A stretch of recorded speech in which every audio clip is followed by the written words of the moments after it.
Глава республики дал старт началу подготовки празднования тысячелетия Коми-народа. Этой теме была посвящена Всероссийская научная конференция «Краеведение и наука» на Европейском северо-востоке России. Археологические исследования позволили выделить комплекс памятников, связанных с древними Коми. Это культура Перми-Вычегодской. Пермью пермянами называли обитатели бассейна Вычегды. Археологические материалы свидетельствуют об общности культуры Перми-Вычегодской на Вычегде, Выме, Вашке, Сысоле и Лузе. Наш выдающийся археолог Элеонора Савельева еще в 70-х годах презентовала свою монографию «Пермь-Вычегодская».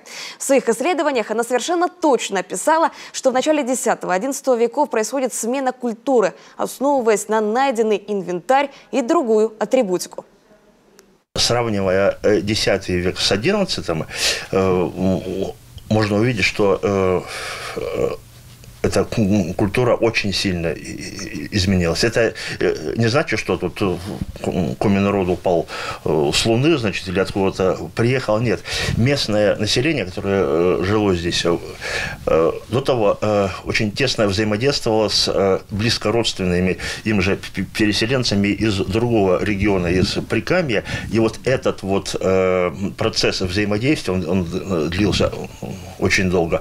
Он и привел к тому, что в результате этого этнокультурных контактов на этнической карте в XI веке появился новый народ, сам древний Коми.